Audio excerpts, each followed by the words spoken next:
ஒரு பிரச்சனையை பற்றி சமூக பிரச்சனையை பற்றி பேசுகிற போது ஏன் திமுக காரன் மட்டும் வந்து இப்படி உணர்ச்சி போங்க நிற்கிறான் அப்படிங்கிறது ஒரு காரணம் இருக்குது. அது கேட்டிங்கன்னா இவங்க கொள்கையிலேயே வளர்ந்தவங்க, அதை பிடிப்பிலேயே வந்தவங்க. பிஜேபி இன்னைக்கு வரைக்கும் திமுக எதுக்கு காரணம் அதுதான். இன்னைக்கு வரைக்கும் பிஜேபி திமுகவோட தொடர்ந்து தோத்துட்டு இருக்க காரணம் இதுதான். அடிக்கடி கலைஞர் வந்து நான் வந்து திமுக காரன் இல்லை, நான் கம்யூனிஸ்ட் காரன் அப்படின்னு நான் இதை சொல்றதுல பெருமைப்படுறேன் பாரு. அதுக்கு காரணம் என்னன்னா கம்யூனிஸ்ட கொள்கைகள் வந்து அவர் உள்வாங்கினார் ஆரம்பத்தில்.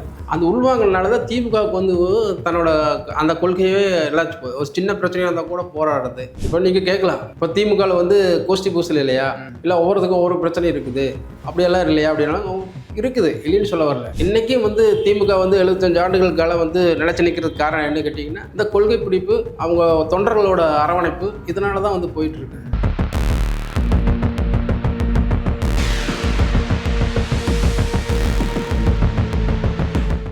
வணக்கம் சார். வணக்கம் சார். திமுக வந்து 75 ஆண்டு கால ஒரு ஆலமரம் அப்படின்னே வந்து சொல்லலாம் சார். பல தேர்தல்களை வந்து சந்திச்சிருக்காங்க. இந்த பக்கம் பார்த்தீங்க அப்படின்னா எம்ஜிஆர்லேருந்து ஜெயலலிதாலேருந்து இன்னைக்கு இருக்க எடப்பாடி வரைக்குமே வந்து திமுக அப்படின்ற ஒரு கட்சியை ஆட்சியிலேருந்து வீழ்த்தலாமே தவிர அந்த கட்சியை வந்து ஒன்றுமே பண்ண முடியாத அளவுக்கு ரொம்ப ரொம்ப ஸ்ட்ராங்காக இருக்காங்க. அதுக்கான காரணம் என்ன சார்? அதுக்கான காரணம் என்னென்னா வந்து அந்த கட்சிக்கு ஒரு கொள்கை பிடிப்பு தான் காரணம்.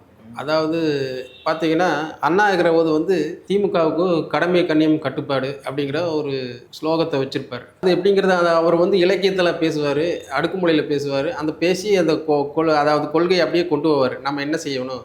இப்போ உதாரணத்துக்கு பார்த்தீங்கன்னா திமுகவுடைய கொடி வந்து கருப்பு சிவப்பு. கருப்பு வந்து இருளில் இருக்கிற மக்களை வந்து வெளிச்சத்துக்கு கொண்டு வரணும் அப்படிங்கிறது ஒன்று. ரெண்டாவது அந்த கொடி சிவப்புக்கு என்ன கேட்கும் உழைப்பினோட அர்த்தத்தை வெளிப்படுத்துகிற மாதிரி அதுக்கு அப்படி அதாவது அந்த கொடியிலேருந்தே எல்லாம் போகும். அப்போ அடுத்தது பார்த்தீங்கன்னா சின்னம், உதயசூரியன் சின்னம். உதயசூரியன் சின்னமே உருவாகிறதுக்கு காரணம் பார்த்தீங்கன்னா நாட்டில் இருக்கிற எல்லா பிரச்சனைகளுக்கும் காரணம் வந்து ஒரு சூரியன் வந்து வெளியே வர்ற போது உங்களுக்கு அதெல்லாம் வந்து அண்ணா அந்த காலத்தில் அப்படி சொல்லி தான் கொடியும் சரி சின்னமும் சரி அதுக்கு ஒரு உதாரணத்துக்கு ஒரு இது சொல்லி தொண்டர்கள் மத்தியில் அது போய் சேர்ற அளவுக்கு அப்படித்தான் வந்தாங்க. அப்போ 50களில் வந்து கட்சி வந்து ஓரளவுக்கு வளர்ந்து ஜெயிச்சு வந்து படுற போது 67 தான் உங்களுக்கு வந்து கட்சி முதல்ல இதே மட்டும் கட்சி ஜெயிச்சு ஆட்சியை பிடிக்கிறாங்க. அந்த காலத்தில் வந்து பார்த்தீங்கன்னா அதுக்கப்புறம் தான் உங்களுக்கு வந்து 2 ஆண்டுகள் வந்து அவர் அண்ணா வந்து பல திட்டங்களை கொண்டு வர்றார். அதாவது இந்த சுகாதார மையங்கள் ஒரு 6 கிலோமீட்டருக்கு ஒரு சுகாதார மையங்கள் கொண்டு வரணும். அவர் போக்குவரத்துக்காக சாலைகள் வந்து கரெக்டாக இருக்கணும். அப்புறம் அடிப்படை தேவைகளை வந்து ஆரம்பத்தில் அவங்க கொண்டு வந்து மற்ற ஆட்சியை விட இந்த ஆட்சி வந்து ஒரு வித்தியாசமான மக்கள் மத்தியில் கொண்டு போய் சேரணும் அப்படிங்கிறதா அவங்களோட திட்டமாக இருந்துச்சு. அதுக்குண்டான வேலைகளை செஞ்சாங்க அப்படிங்கிறத பார்க்கணும். அடுத்த தேர்தல் வந்து பார்த்திங்கன்னா அண்ணா 2 வருஷத்தில் இருக்கிற போது கலைஞர் வந்து முதலமைச்சர் ஆகிறாரு. அவர் முதலமைச்சர் ஆகிற போது பார்த்திங்கன்னா அவர் ஒரு அரசியல் தலைவராக பார்க்காம கூட பிறந்தவராகவே நினச்சி தான் அண்ணா வந்து அப்படி ஒரு உருக்கமாக எழுதுவார். அண்ணாவை பற்றி எப்போ எழுதினாலும் அண்ணா பற்றி எழுதுவார். அப்போ பார்த்திங்கன்னா ஒரு குடும்பமாக தான் கட்சி நடத்தினாங்க. குடும்பியலாக தான் கட்சி நடத்துனாங்க. அப்போது அண்ணா எப்படி கடமை கண்டும் கட்டுப்பாடு அப்படிங்கிற மாதிரி தொண்டர்கள் சொன்னார். இவர் வந்து ஒரு 50 முழக்கங்களை எழுதுறார். அண்ணா வழியில் அயராத உழைப்போம், ஆதிக்கமற்ற சமுதாயம் அமைத்தே தீர்வோம், இந்தி திணிப்பை என்றும் எதிர்ப்போம், மத்தியில் கூட்டாட்சி மாநிலத்தில் சுயாட்சி, வன்முறை தவிர்த்து வறுமை வெல்வோம். இந்த 50 முழக்கம் தான் கலைஞர் எழுதுனது. இந்த 50 முழக்கங்கள் மூலம் தான் தொண்டர்களுக்கு வந்து இதெல்லாம் இப்படி கொண்டு போனார். பாதிக்கமற்ற சமுதாயம் அமைத்தே தீர்வோம் அப்படின்னா எல்லா ஈக்குவலிட்டிஸாக இருக்கணும். ஒரு ஜாதி தான் தூக்கி நிறுத்தணும், ஒரு ஜாதி கீழே இருக்கணும் அப்படி கூட இருக்கக்கூடாது அப்படிங்கிறது. வன்முறை தவிர்த்து வறுமை வெல்வோம் அப்படின்னா வறுமையே இருக்கக்கூடாது அப்படிங்கிறத ஒரு கான்செப்ட். அதை இப்போ வந்து ஒருபடி அரிசி காலையில் உணவு திட்டம் அதெல்லாம் செயல்படுத்திட்டு வர்றாங்க இல்லையா, அதனோட தொடர்ச்சி அதெல்லாம் இப்படி தான் அதை வந்து கொள்கைகள் அதிலே கொண்டு வந்துடுவாங்க. அது 50 முழக்கங்கள் வர்றது அதுலேயே எல்லாமே அடங்கிடும். இப்படித்தான் கட்சி நடத்துனாங்க. அப்படி நடத்துகிற போது பார்த்தீங்கன்னா எலெக்ஷனுக்கு நீங்கள் வந்து எஸ்பெஷலி எலெக்ஷன் கேட்குறீங்க. இப்போது கொள்கை இருந்தால் தான் எலெக்ஷனில் ஜெயிக்க முடியும். அப்போ கொள்கை வந்து ரொம்ப ஒரு முதுகெலும்புள்ள ஒரு கட்சியாக இருக்குது. இப்போ வந்து டிஆர் பாலு வந்து நாடாளுமன்றத்தில் ஓ பன்னீர்செல்வத்தோட பையன் முதுகெலும்பு இல்லாதவன் உட்கார் அப்படின்னு சொல்கிறாருண்ணா. என்ன காரணம்? இவர் கொள்கையால் வளர்ந்தவர், உனக்கு கொள்கையில என்ன தெரியாது அப்படிங்கிறது தான். அதுதான் கான்செப்ட். அந்த கோவம் ஏன் வருது? ஒரு கொள்கையை பற்றி ஒரு பிரச்சனையை பற்றி சமூக பிரச்சனையை பற்றி பேசுகிற போது ஏன் திமுக காரன் மட்டும் வந்து அப்படி உணர்ச்சி போங்க நிற்கிறான் அப்படிங்கிறது ஒரு காரணம் இருக்குது. அது கேட்டிங்கன்னா இவங்க கொள்கையிலேயே வளர்ந்தவங்க, அதை பிடிப்பிலேயே வந்தவங்க. இந்திய எதிர்ப்பாடிங்கன்னா வந்து அப்படியே இருப்பாங்க. அப்படி இதுதான் வந்தது தான். அந்த சமூகத்தில் வந்து அதாவது எல்லா சமூகமும் வந்து ஈக்குவலாக பார்க்கணும், சனாதனத்தை எதிர்க்கணும் அப்படிங்கிறதுக்கு வந்து இன்றைக்கி வந்து ஏன் வந்து பிஜேபி வந்து இவங்களை மட்டும் ஸ்ட்ராங்காக எதிர்க்கிறாங்க காரணம் கேட்டிங்கன்னா இந்த சனாதனம் அவங்களோட கொள்கையை அடி இதில் கை வைக்கிறாங்க. அவன் அதை சொல்லி தான் ஆட்சிக்கு வர்றதுக்கு பிடிக்கிறதுக்கு பார்க்குறேன். இவங்க அங்கேயே அடிக்கிறாங்க. அப்படிங்கிற போது அடிமடியிலே கை வைக்கிற போது அவங்களுக்கு வந்து கோபம் வருது இல்லையா, இவங்களை வீழ்த்தவே முடியாதா அப்படின்னு அதுதான் யோசிக்கிறாங்க. அதுக்கு தான் காரணம். அப்போ எங்கே நிற்குது, கொள்கை தான் ஒரு கட்சியை ஒரு அடித்தளமாக இருக்குது. அதை வீழ்த்த முடியாது அப்படிங்கிற ஒரு சூழ்நிலையில் பிஜேபி இன்னைக்கு வரைக்கும் திமுக எதுக்கு காரணம் அதுதான். இன்னைக்கு வரைக்கும் பிஜேபி திமுகவோட தொடர்ந்து தோத்துட்டு இருக்க காரணம் இதுதான். இப்போ நீங்கள் சொல்கிற மாதிரி கொள்கை அப்படின்ற ஒரு விஷயம் வந்து சொல்லியிருந்தீங்க. இப்போவுமே திமுக காரங்கிட்ட நீங்கள் போய் கேட்டீங்க அப்படின்னா, நான் வந்து பெரியாரோட கொள்கை, அண்ணாவோட கொள்கை, கலைஞரோட கொள்கை இதை தான் ஃபாலோ பண்ணால், நீங்கள் வேறு எந்த கட்சியை கேட்டாலும், இப்போ நீங்கள் அதிமுக கேட்டாலுமே வந்து திமுக எதிர்ப்பு தாங்க எங்களை ஒரே கொள்கை அப்படின்னு வந்து சொல்லுவாங்க. அந்த மற்ற கட்சிகளுக்கு கொள்கை இல்லாமல் தான் வந்து இருக்குது. நீங்கள் சொல்ல மாதிரி திமுகவுக்கு மட்டும்தான் அந்த கொள்கை நிலைப்பாடு உள்ள தொண்டர்கள். அதனால தான் வந்து இன்னும் வந்து எத்தனை தலைவர்கள் மாறினாலும், எத்தனை முறை எதிர்கட்சியாக இருந்தாலுமே அங்கே தொண்டர்கள் வந்து குறைவே இல்லை நம்ம எடுத்துக்கலாமா சார்? அதுதான் அதுக்கு காரணம்னு கேட்டிங்கன்னா, உன்னோட நண்பனை சொல்லு உன்னை பற்றி சொல்கிற அப்படின்னு சொல்லுவாங்கள்ல, அது வந்து அரசியலுக்கு பொருந்து. உன் தலைவனை பற்றி சொல்லு, உன்னை பற்றி சொல்கிறேன் அப்படிங்கிறாங்கல்ல. இப்போது ஒரு சிங்கிள் டீயை குடிச்சிட்டு பார்த்தீங்கன்னா உலக அரசியல் பேசுவாங்க. உக்ரைனுக்கு வந்து ரஷ்யா வந்து போர் என்ன காரணம் அப்படின்னு கேட்டிங்கன்னா எந்த கட்சிக்காரன்னு பேச மாட்டான். ஒன்றா கம்யூனிஸ்ட்காரன் பேசுவான், இல்லைன்னா திமுக காரன் பேசுவான். ஒரு சிங்கிள் டீ குடிச்சிட்டு வந்து ஏன் என்ன ஆகுது, இதுலேருந்து எந்த நாடு எது பிரிஞ்சு வச்சு, எதுக்காக இந்த 2 நாடு சண்டை போட்டுருக்காங்க, இப்போ உக்ரைன் வந்து ரஷ்யாவில் தானே இருந்துச்சு, ஏன் அவங்க பிரிஞ்சு போனாங்க, அவங்களுக்கு என்ன பிரச்சனை அப்படின்ட்டு ஆணி வேறு அக்கு வேறாக பேசுவாங்க. அதுக்கு காரணம் என்ன கேட்டீங்க, உலக அரசியலை கற்றுக்கிட்டவன், தன்னோட கொள்கையுள்ள இந்த கட்சியே வளர்த்தவன் உலக அரசியல் ஈஸியாக படிச்சுக்குவான். அப்போ வந்து இவனுக்கு உலக அரசியல் நல்லா தெரியும். உலக அரசியல் தெரியறதுனால வந்து தன்னோட கொள்கையை உள்வாங்கி இருக்கிறான். இப்போ வந்து அடிக்கடி கலைஞரை வந்து நான் அதிகம் அவர் மேடையில எல்லாம் பேசிக்கிறேன், பார்த்துருக்குறேன். அப்போ என்ன சொல்லுவாருன்னா, நான் வந்து திமுக காரன் இல்லை, நான் கம்யூனிஸ்ட்காரன் அப்படின்னு. நான் இது சொல்கிறதுல பெருமைப்படுறேன் பாரு. அதுக்கு காரணம் என்னென்னா, கம்யூனிஸ்ட கொள்கைகள் வந்து அவர் உள்வாங்கினார் ஆரம்பத்தில். அந்த உள்வாங்கினால தான் திமுகவுக்கு வந்து தன்னோட அந்த கொள்கையே எல்லாச்சும் ஒரு சின்ன பிரச்சனையாக இருந்தால் கூட போராடி ஜெயிச்சு அதை வந்து அரசாங்கத்துக்கிட்ட அதிகாரத்தில் இருக்கிறவங்ககிட்ட அதை வந்து வாங்கி மக்களுக்கு கொடுக்கணும் அப்படிங்கிறது வந்து கம்யூனிஸ்டோட கொள்கை. அதான் அந்த கான்செப்ட். நிறைய விஷயங்களை அப்படி தான் பண்ணுவாங்க. இப்போ அடிக்கடி வந்து மேடையில் கலைஞர் தான் சொல்லுவார். அப்போது இப்போ எலெக்ஷனுக்கு வரும்போது பார்த்தீங்கன்னா ஒரு கடிதம் தான் எழுதுவார். உடன்பிறப்பே ஓடிவா, உன்னை தான் நான் நம்பிக்கிறேன், உன்னை விட்டால் எனக்கு வேறு இல்லை, 24 பேர் கண் விழித்து இருக்கணும், நீ நீ நீ வந்து கோட்டை விட்டீங்கன்னா நானும் இங்கே கோட்டைக்கு போக முடியாது. எப்படி தான் அவர் கட்டுரை எடுக்கு. அப்போ பார்த்தீங்கன்னா அந்த கட்டுரை படிக்கிற போது அவனுக்கு வந்து அதில் ஐக்கியமாயிரும். என்னடா தலைவர் இப்படி சொல்லிக்கிறாரு எப்படின்னு சொல்லிட்டு அந்த ஒரு கடிதம் வந்து அவனை உருக்களிச்சிடும். அப்போ ஓடி போய் ஒரு சிங்கிள் டீ குடிச்சிட்டு கொடி நடுறது, அந்த நடுறது, போஸ்ட் நட்டுறது, பிரச்சாரத்துக்கு போகிறது, பூத்தில் உட்கார்றது, இந்த மாதிரி பல வேலைகளை வந்து அவர் எந்த கட்சியிலும் அப்படி ஈடுபாடு இருக்குது. பார்த்தீங்கன்னா அப்படியே வீட்டுக்கு சாப்பிட கூட போட மாட்டாங்க. ஆனால் உழைச்சிட்டே இருப்பாங்க. அந்த பாட்டு ஒரு பக்கம் ஓடிட்டுருக்கு, பேச்சு ஒரு பக்கம் ஓடிட்டுருக்கு, இவங்க வாட்டுக்கு வேலை நடந்துகிட்ருக்கு. அங்கே ஒரு 10க்கு 10 ஒரு ரூமில் ஒரு சங்கம் இருக்குது, தேர்தல் பணிமணின்னு ஒன்று இருக்குது, அங்கேயே தான் இருப்பாங்க.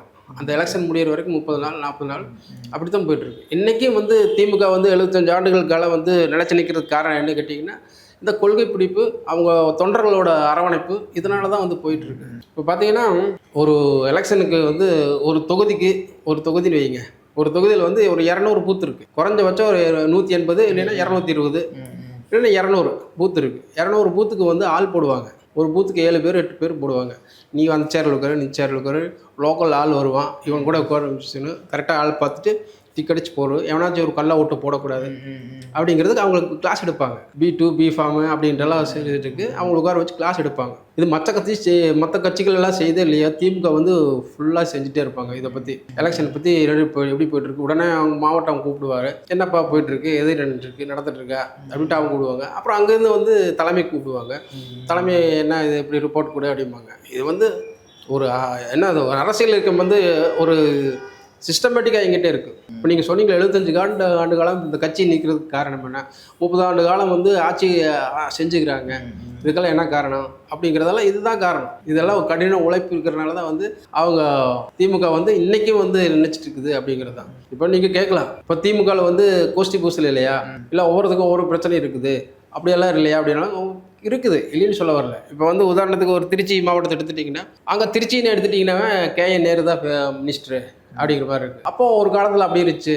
அதுக்கு முன்னாடி பார்த்தீங்கன்னா துறையூர் செல்வராஜ் இருப்பார், அவர் தான் அங்கே வந்து மாவட்ட செயலர். அதுக்கு முன்னாடி பார்த்தீங்கன்னா மலர்மன்னன், அப்படி பார்த்தீங்கன்னா நிறைய இருக்குது. அப்புறம் இவர் அதாவது இப்போ இருக்கிற மினிஸ்டர் அன்பில் மகேஷ் பொய்யாமலே அவங்க தாத்தா இருந்தார், அன்பில் தர்மலிங்கம் இருந்தார். இப்படி இருக்கிற சூழ்நிலை வந்து இன்றைக்கி வந்து யாருக்கிட்ட இருக்குது அப்படின்னு பார்த்தீங்கன்னா KN நேரு திருச்சியிலாவே 9 தொகுதி இருக்குது. அந்த 9 தொகுதியில் வந்து கேஎன் நேரு தான் அங்கே ஆதிக்கம் செலுத்துறாரு அப்படிங்கிற மாதிரி சொல்லிட்டு இருந்து. அப்போ என்ன பண்ணுறாங்க, ஆட்சி தலைமை என்ன பண்ணுவாங்க, அவருக்கு ஈக்குவலாக ஒரு ஆளை வளர்த்தி விடுவாங்க. அது எல்லா கட்சியும் இருக்கும். இப்போ அன்பில் மகேஷ் பொய்யாமொழி போட்டுருக்காங்க இல்லையா, இப்போ அவர் வந்து அவருக்கு ஈக்குவலாக பண்ணுவார். அவரும் மினிஸ்டர் இருக்கிறாரு, இவரும் மினிஸ்டர் இருக்காரு. அப்போது அங்கே வந்து இனிக்கோன்ற ஒரு எம்எல்ஏ இருக்கிறாரு. அவர் இன்னைக்கு நாளைக்கு மந்திரி ஆவார்.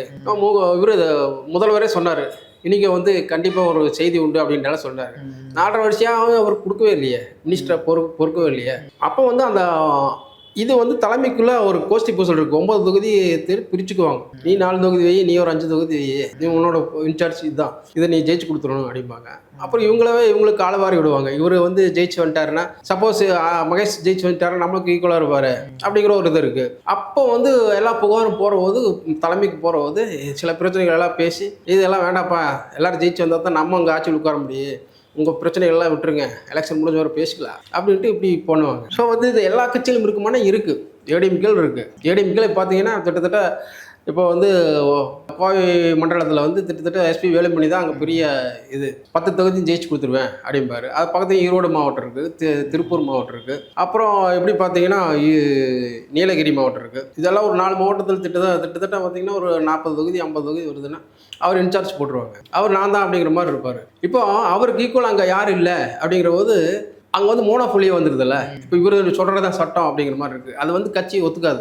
அங்கே ஒரு யாராவது போடணும் அப்படின்னு பார்ப்பாங்க. ஆனால் வந்து இன்றைக்கி வந்து மோனோபோலி போயிட்டு தான் இருக்குது. அப்புறம் அந்த மாதிரி சூழ்நிலை தான் இருந்துருக்கு. இப்போ வந்து அங்கே கோவை மண்டலத்தில் வந்து இப்போ வந்து டிஎம்கேல வந்து செந்தில் பாலாஜி போட்டுருக்காங்க. இப்போ 10 தொகுதி நான் ஜெயிச்சு கட்டுவேன்ட்டு அவர் சேலஞ்ச் பண்ணுறாரு. இல்லை 10 தொகுதி கோட்டையாக்குவேன்னு சொல்லிட்டு இவரு சேலஞ்ச் பண்ணுறாரு. ஆனால் இப்போ எப்படி இருக்குது சூழ்நிலை அப்படிங்கிறது இங்கே இப்போ வந்து தமிழ்நாடு முழுவதும் பார்த்திங்கன்னா கோயம்புத்தூர் ஒரு பெரிய, ஆனால் எல்லா எலெக்ஷன்லையும் பார்த்தீங்கன்னா ஏடிஎம்கேக்கு தான் கொஞ்சம் ஃபேவராக இருக்குது அப்படிங்கிறத ரிப்போர்ட் சொல்லுது. ஆனால் இந்த வாட்டி பார்த்தீங்கன்னா அங்கே அடிச்சாகணும் அப்படிங்கிறது கரங்கட்டி நிற்கிறாங்க டிஎம்கே. இந்த இடத்துக்கு என்ன செலவு பண்ணாலும் பரவாயில்ல, என்ன பண்ணாலும் வந்து உழைப்பு அதிகமாக இருக்கணும், சரி பண்ணி 10 தொகுதி நம்ம ஜெயிக்கணும் அப்படின்ட்டு. இப்போ 10 தொகுதி நாங்கள் ஜெயிப்போம் அப்படின்னு சொல்லிட்டு அவர் பேட்டி கொடுக்குறாரு. யார்? செந்தில் பாலாஜி சொல்கிறாரு. இவர் வேலுமணி இல்லை நாங்கள் தான் ஜெயிப்போம் அப்படிங்கிறது. இப்போ வந்து களம் பயங்கரமாக இருக்குது. ஸோ வந்து இந்த தொகுதிகளெலாம் எப்படி போயிட்டுருக்கு அப்படிங்கிறது வந்து இது பெரிய எதிர்பார்ப்பு உண்டாக்கும். ஆனால் இப்போ இருக்கிற ரிப்போர்ட்டு, சர்வே ரிப்போர்ட்டெல்லாம் என்ன சொல்லுது, ஒரு 3 தொகுதி வந்து டிஎம்கே ஜெயிக்கிறதுக்கு வாய்ப்பு இருக்குது. சிங்கநல்லூர், கிணத்துக்கடவு, கவுண்டம்பாளையம், இந்த 3 தொகுதி கொஞ்சம் ஃபேவராக இருக்குது. ஏன்னா வந்து கடந்த எலெக்ஷன்லேயே வந்து ஒரு 3000, 1500, 2000 அப்படிங்கிற மாதிரி ரேஞ்சில் தான் இருந்துச்சு. ஆனால் இதை முயற்சி பண்ணால் ஜெயிக்கலாம் அப்படிங்கிற மாதிரி ஒரு ஃபஸ்ட்டு கட்ட இதில் வந்துருக்கு. அப்புறம் மாறி வருது. இல்லை 10 தொகுதி ஏடிஎம்கே ஜெயிக்கு, இல்லை இவங்க வந்து ஒரு 5 தொகுதிக்கு வர்றாங்க, ஈக்குவலாக வருது அப்படின்ட்டு மாறி வர்றதுனால இன்னைக்கு கல நிலவரம் இதில் வந்து தொண்டர்கள் தான் முக்கியம். இப்போ நீங்கள் சொன்னீங்களா ஏன் திமுக வந்து 75 ஆண்டுகள் அப்படிங்கிறது வந்து இப்போ வந்து கல நிலவரத்தில் வந்து இவங்க வந்து அதிகமாக கொஞ்சம் ஒர்க் பண்ணி அவங்க ஸ்டைல்லையே ஒர்க் பண்ணாங்க. ஏடிஎம்கே வந்து எல்லாத்துக்கும் பரிசு பொருள் கொடுக்குறாங்க, பணம் கொடுக்குறாங்க, இதெல்லாம் பண்ணுறாங்க. அப்படிங்கிற போது இப்போ அங்கே பண்ணுறதுக்கு ஆள் இல்லாமல் இருந்துச்சு. இப்போ அந்த சரியான மாவட்ட செயலாளர் இல்லை. அப்படி இருக்கிற காலகட்டத்தில் வந்து இப்போ வந்து பொறுப்பாக அமைச்சராக வந்ததுக்கப்புறம் இப்போ கார்பரேஷன் எலெக்ஷன் ஜெயிக்கிறாங்க. திமுகவை ஃபுல்லாக கைப்பற்றுச்சு. 100 வார்டு இருக்குதுன்னா கோயம்புத்தூர் மாநகராட்சி கிட்டத்தட்ட 90 வார்டு ஜெயிக்கிறாங்க. இதுக்கெல்லாம் என்ன காரணம்னு கேட்டிங்கன்னா அங்கே வந்து ஆளை மாற்றி போட்டு ஒரு ஆளுமை மிக்க ஒரு மாவட்ட செயலாளர் வர்றபோது இப்போ மாற்றலாம் அப்படிங்கிறது வந்து அது தெரியுது, தலைமைக்கு தெரியுது. ஸோ வந்து இந்த முறை கோவையிலும் வந்து 10 தொகுதி ஜெயிக்கணும் அப்படிங்கிறது இப்போ அவங்க டார்கெட்டு. இப்போ 75 கால திமுக இருக்கிறதுக்கு காரணம் இதுவும் ஒரு காரணம். இது பாருங்க இந்த மாதிரியான விஷயங்கள். அதே மாதிரி சார் நான் நிறைய கேள்விப்பட்டிருக்கேன், இந்தியாவிலே வந்து அந்த ஃபண்டமெண்டல் ஸ்ட்ரக்சர், அந்த ஒரு ஆலமரமாக இருக்கக்கூடிய ஒரு கட்சி வந்து திமுக தான். அந்த ஸ்ட்ரக்சர் வைஸ் நீங்கள் கீழ்மட்டத்துலேருந்து மேல்மட்டம் வரைக்கும் அவ்வளோ பர்ஃபெக்டாக இருக்கும் அப்படின்ற மாதிரியான விஷயங்கள்லாம் கேள்விப்பட்டிருக்கோம். நீங்கள் முன்னாள் முதல்ல கலைஞரோட நெருங்கி பழகி இருக்கீங்க. எப்படி சார் அந்த கட்சியை வந்து இந்த கீழ்மட்ட தொண்டன்லேருந்து மேலே இருக்கக்கூடிய நிர்வாகிகள் இருக்கும் எப்படி அவர் அணுகுவார், அதோட அந்த விஷயங்களை பற்றி கொஞ்சம் சொல்லுங்கள் சார். அது பார்த்தீங்கன்னா கிட்டத்தட்ட அது வெளியே தெரியாது. ஆனால் ஏடிஎம்கேல வெளியே தெரியும், டிஎம்கேல வெளியே தெரியாது. இப்போ வந்து அதை பிரபலப்படுத்திக்குவாங்க. இப்போ வந்து ஒரு வட்ட செயலாளர் கல்யாணத்துக்கு போய் பண்ணுறாங்கன்னா அதை வந்து ஏடிஎம்கேல பெருமையாக பேசுவாங்க. ஆனால் இங்கே அப்படி இல்லை. அவர் வந்து உதாரணத்துக்கு ஏற்கனவே சொன்னது தான். இப்போ வந்து தேசிய ஜனநாயகம் அவங்க வந்து அதாவது காங்கிரஸ் தலைமையிலான கூட்டணி வந்து அரசாங்கத்தில் பதவியேற்கிற சூழ்நிலையில் வந்து இது வந்து ஏற்கனவே ராசா சொன்னது தான். அப்போ வந்து கிட்டத்தட்ட நான் வந்து ஆட்சி அமைக்கிறதுக்கு பெருசு இல்லைப்பா, யாருக்கு அமைச்சர் வர்றது பெருசு இல்லை, மத்திய அமைச்சர், எனக்கு அவங்க தொண்டன் கல்யாணத்துக்கு போகணும், யாருன்னு கேட்டால் அவங்க சாதாரண ஒரு ஆள் அப்படிங்கிறாரு கலைஞர். இல்லை நாளைக்கு போய் ஆகணும் அப்படின்னு சொல்லிட்டு அவன் வந்து ரொம்ப கஷ்டப்படுவான். அவன் 10 பேர்த்தோட சொல்லியிருப்பான். அவன் சொந்த பந்தமெல்லாம் வந்து எதிர்பார்த்துருப்பாங்க, தலைவர் வர்றாரு அப்படின்னு சொல்லிட்டு. அதனால் நாங்கள் போய் ஆகணும், அதுதான் எனக்கு வந்து கட்சி தான் முக்கியம், இதெல்லாம் அப்புறம் அப்படின்னு சொல்லிட்டு அவர் அங்கேருந்து வந்து டெல்லியிலேருந்து இங்கே வந்து அந்த கல்யாணத்துக்கு போகிறாரு. சாதாரண தொண்டை கல்யாணத்துக்கு போகிறாரு. அப்போ அவங்களுக்கு எப்படி இருக்குது, அது ஒரு பெரிய பிரச்சனையாக இருக்குது. அதனால் வந்து அது ஒன்று, அந்த மாதிரி ஒன்று. அப்புறம் சாதாரண கிளை செயலாளருக்கெல்லாம் வந்து ஒரு இன்ஸ்பெக்டர் ரேஞ்சுக்கு வச்சுருப்பாங்க. அவங்களே ஒரு இன்ஸ்பெக்டர் ரேஞ்சு. பகுதி கழக செயலாளர் பார்த்தீங்கன்னா அது ஒரு சர்க்கிள் இன்ஸ்பெக்டர் ரேஞ்சு.